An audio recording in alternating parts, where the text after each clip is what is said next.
Have you heard people talk about limiting beliefs, holding yourself back by limiting beliefs and your limiting mindset or the other one, you just got to believe in yourself, to make it happen. Okay, what are people talking about when they're talking about beliefs? What what are beliefs and why aren't people talking about how you can actually change beliefs? Here today, that's exactly what I want to talk about. What are beliefs and what can we do to change our beliefs so that we live a more empowering life?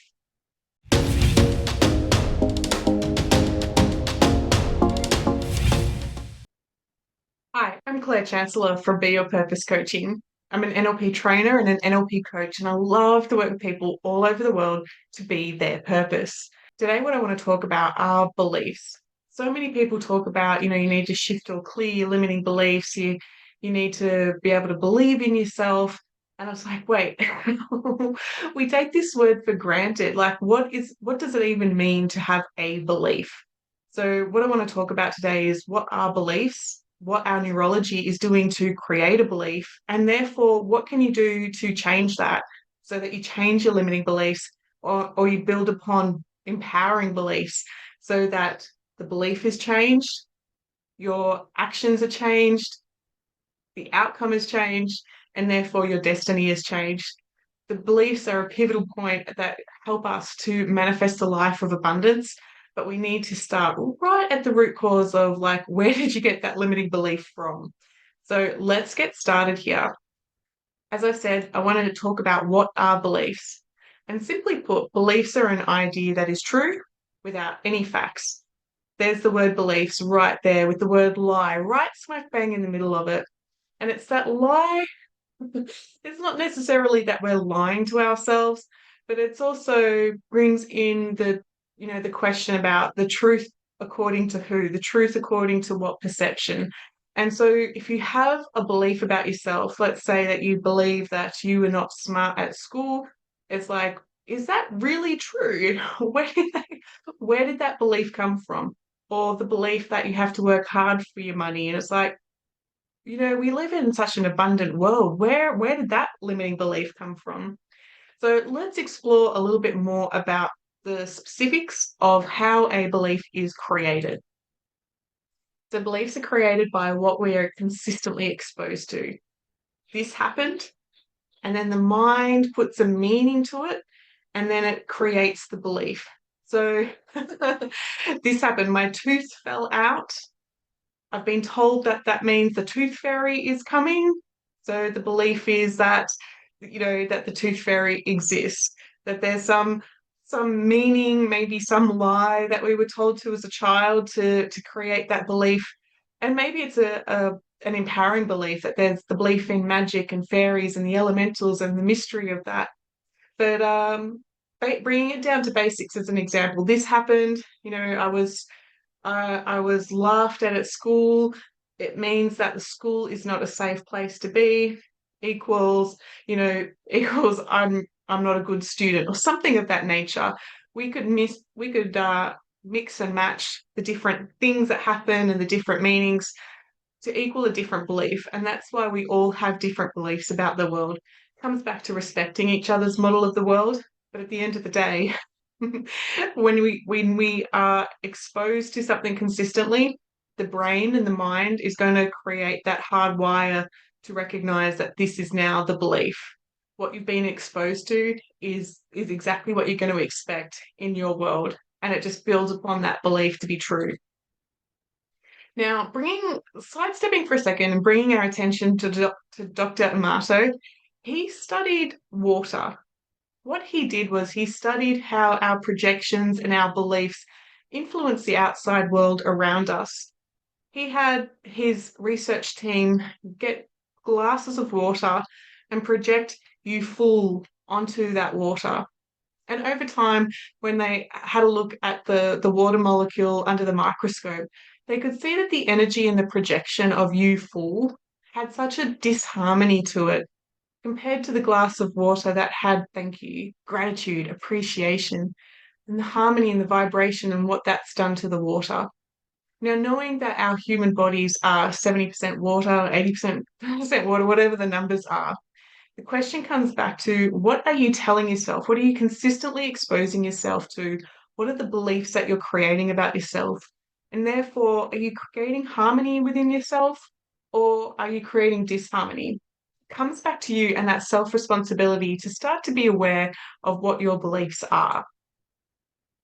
Just bringing out that bigger picture of different beliefs and the different outcomes that produced on the water. I love you, such beautiful lacy kind of magic there, versus you make me sick, and it's sort of that festering kind of awful mismatch kind of energy. Thinking about the messages that you tell yourself on a regular basis. What are you doing within your energy field, within your belief system, that creates the experience that you're having? As an example, like, are you telling yourself unconsciously, like, I'm a fool? Or like, do you look in the mirror at yourself and start to go through the list of everything that you hate about your body? Are you going through the day and really actually appreciating the abundance that Mother Earth surrounds us with? Even just like that droplet on a spider's web, and going like, wow, the mystery, the curiosity of that. Like, I'm really appreciative of the wonder. Are you telling you or your children that, yeah, that I'm so appreciative and loving of being in your energy field? Like, what are the messages and the beliefs that you're exposed to each and every day? As I record this, I can hear the birds outside, and while I find the birds are a beautiful sign from spirit that they're around and they're chirping and life's happy, my husband absolutely hates the sound of birds. Whatever's gone on for him in his childhood, but he can't relax with the sound of birds, and it's this contrast that's just come up magically while I'm recording. That, same experience, but two different meanings, two different beliefs about the environment, right? Let's move on. So the question is, are your beliefs creating harmony in your body or disharmony? I want you to think about the limiting beliefs that you have about yourself, your body image, the limiting beliefs you may have around money, your financial abundance, maybe even thinking about the beliefs on your work, on your career. Like, do you believe that you are somebody worth seeing? Do you believe that you're somebody worth hearing? Do you believe that you're somebody that's worth being valued? Or has something happened in the past where there's this instinct and this belief to hide? Because after all, if you've got this belief about yourself that you're not worthy, or that you're not valuable, or that that you're not worth being seen or found, then this is going to attract the scenario that you're experiencing each and every day. Another quick example here is the difference between 3 jars of rice being being cooked at the same time, being jarred up at the same time, but again, that projection of love, and possibly even that Reiki energy of just sending that rice pure love, appreciation. Thank you for nourishing my body. Thank you for nourishing my soul. Thank you, universe, for bringing in that nourishment that I deserve, and sending it to that particular jar, versus just the nothingness and watching just the rice decompose as it naturally would, or versus the message of, or the belief of, like, I hate you, rice, you make me sick, blah, blah, blah. And noticing there that while those 3 jars of rice were created at the exact same time, the way that they show up is really quite evident there, right? And it's the same with the living plants. This research was done, I think it was at a university or a school, of the students being told to send so much love and appreciation to that healthy, thriving plant. And yet there was this other plant that represented children that were being bullied, to say, I hate you, you're nothing. And even the energy of the plant has felt that. Scientifically, that's within our electromagnetic field, but that's a whole nother conversation for another day. So let's dive into limiting beliefs and how they impact your manifesting. When we talk about manifesting, limiting beliefs is a topic that regularly comes up. And yet I'm not hearing very much from coaches talk about, what are these beliefs? Like, where did they come from? Like, they're here, but are we stuck with them? And so while this is a detailed slide here, I want to take you back to when you were a baby or in the womb space. That energy is completely pure. like a glass of water. And so as we grow up, as we take on the beliefs of our caretakers, the beliefs from our culture and the beliefs from our day-to-day experience, the things that we're consistently exposed to, this is the narrative, this is the belief system, this is the neural pathways that get created because our mind is like a sponge at that age. It just takes on all of the energy that's around it. So again, being that baby, being that metaphor of that pure glass of water, over time, when people start to impose their beliefs on you when you're little, that's when that water metaphor starts to taint and get darker and darker. And naturally in society, this is what we do. We tell a child, like, this is your name, this is your sex, this is your religion, this is the manners that we expect in this house, this is how, to respect or not respect. Like we naturally are going to do that. We're naturally going to pour in our beliefs about the world to our children. The question is, like, when do they actually become detrimental to a modern age?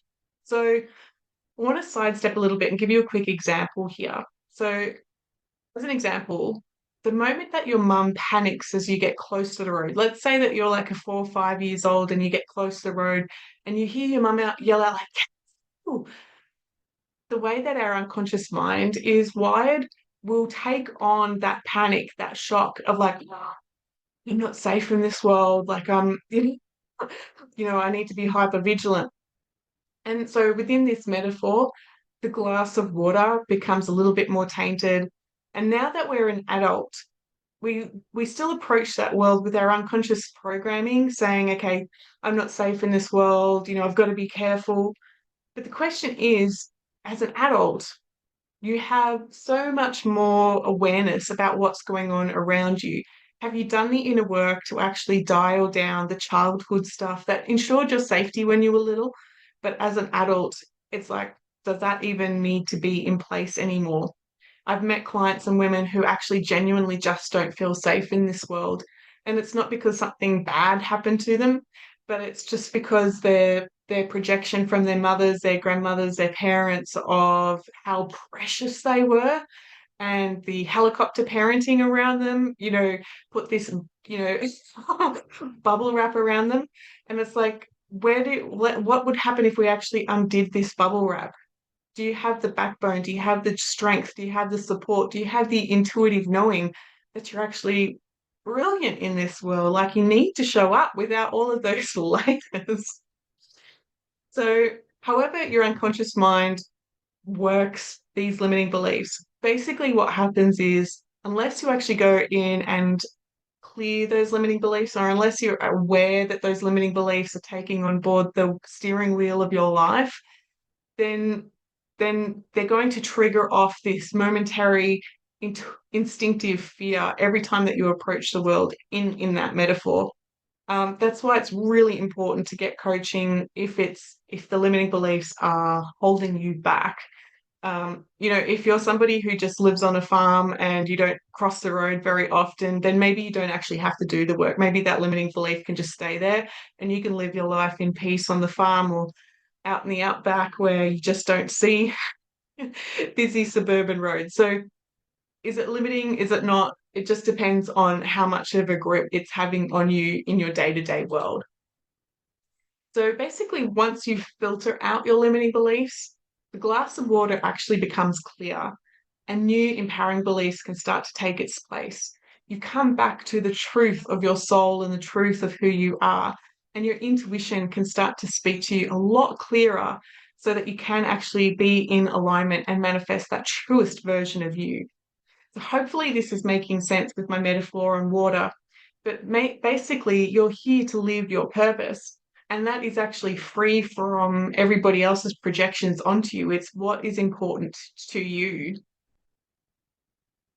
The question is, how many limiting beliefs have you actually taken on board, like about money from your childhood?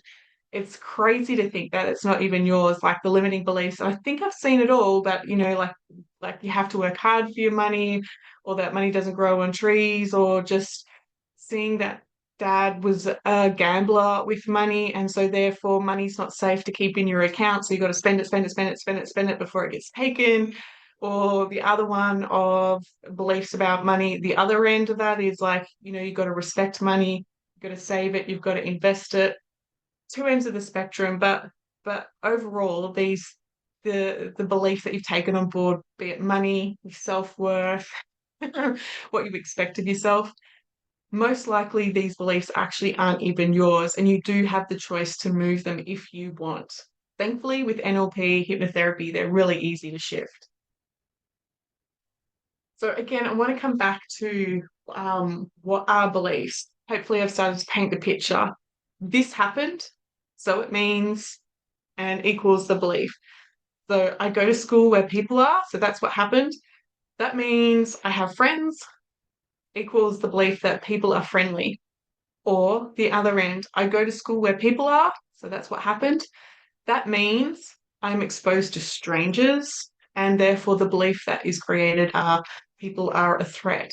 So this is all from those formative years, and it's just an example that this happens, so it means equals the belief. Let's look at this one in particular. I go to school where people are. That means I'm exposed to strangers, equals people are a threat. Let's have a look at that one. And I know I could use softer language, but I'm really black and white here with the trainings that I want you to get what I'm talking about. When we hear about stranger danger, but we don't actually hear about how to make friends or how to trust people, it's a really mixed message when you're growing up. It's like, well, how do you learn to trust somebody? How can you trust your intuition? I'm speaking from somebody who was nearly kidnapped at primary school. So this one is probably a lot more relevant than people give it credit. But sort of like, being in the girls' bathrooms and a stranger is there. Obviously, that's a stranger danger scenario. But people let him in at some point. Teachers, staff, parents didn't take any notice that he was a potential threat until he was a threat. Anyway, I've gone off track. But as an example, I go to school where people are, so that means I'm exposed to strangers, equal people are a threat. So this one moment in time, 10 seconds, that's all it took. All it took was for the unconscious mind, to be dropped off at school and you're not ready and you're in a bit of a panic or something like that, or you're ready to go to school, but mum's in a panic and you're like, what does mum know about school that I don't know about school? Why doesn't she think I'm safe here? Or what's going on that I'm not aware of? That moment in time, that 10 seconds when the unconscious mind said, oh, I need to be aware. This is a belief. Like, it puts a meaning to it. That's all it's taken, right? Is one moment in time for that belief to be created.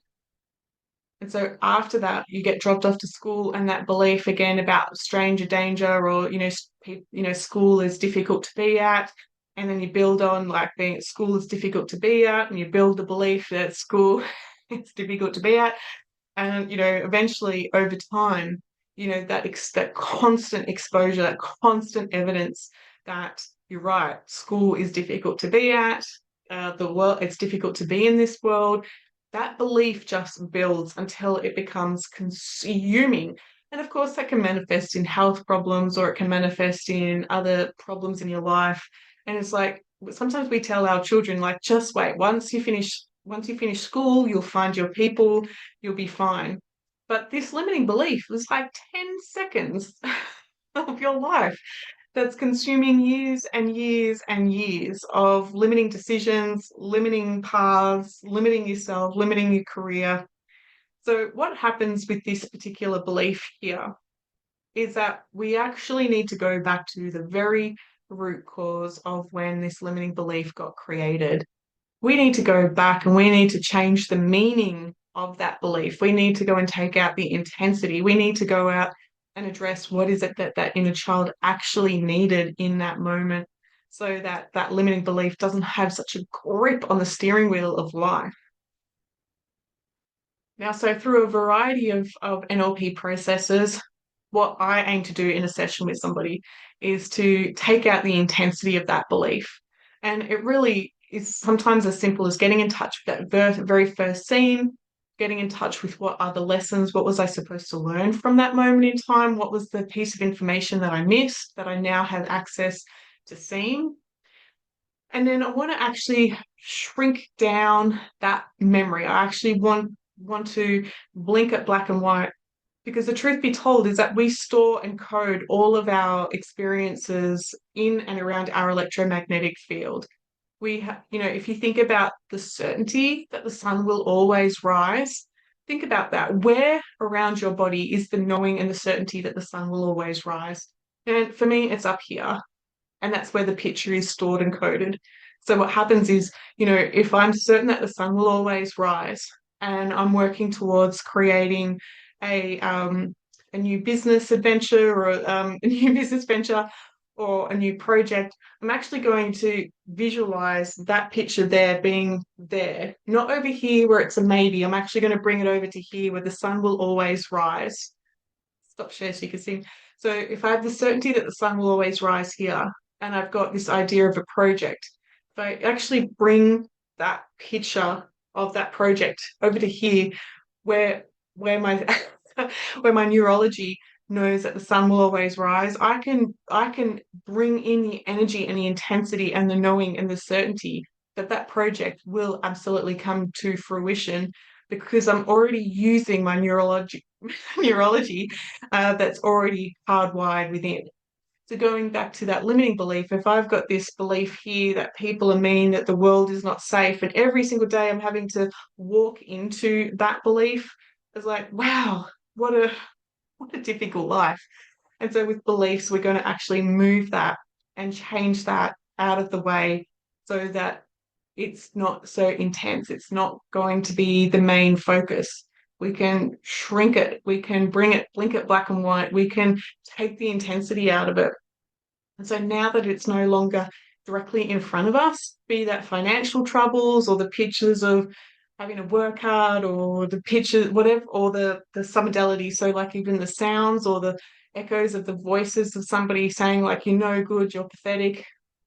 You can take responsibility for that. We can actually go in and change the qualities so that it changes the meaning. So instead of it being like, this is the number one focus, this is all I know to be true, shrink it, move behind you, and you notice that your body will actually have a response to that. It may actually give you shivers, it may bring up some heat, it may bring on some cooling, the hair may stick up on your arms. Like however your body starts to shed the old programming, the old beliefs, is however it wants to do it, which is awesome.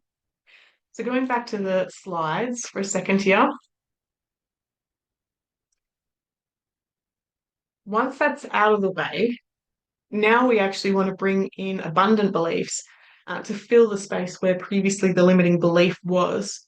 So if you had a limiting belief and it was right in front of you and it was connected to your stomach, where we hold on to fear and shame, if that's now gone, we now get to bring in more positive beliefs.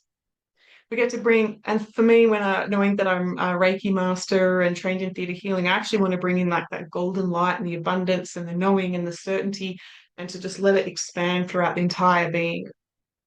So, of course, first thing that we need to do, backtracking a little bit, is we first need to identify what is the belief, what is the limiting program that the unconscious is playing out.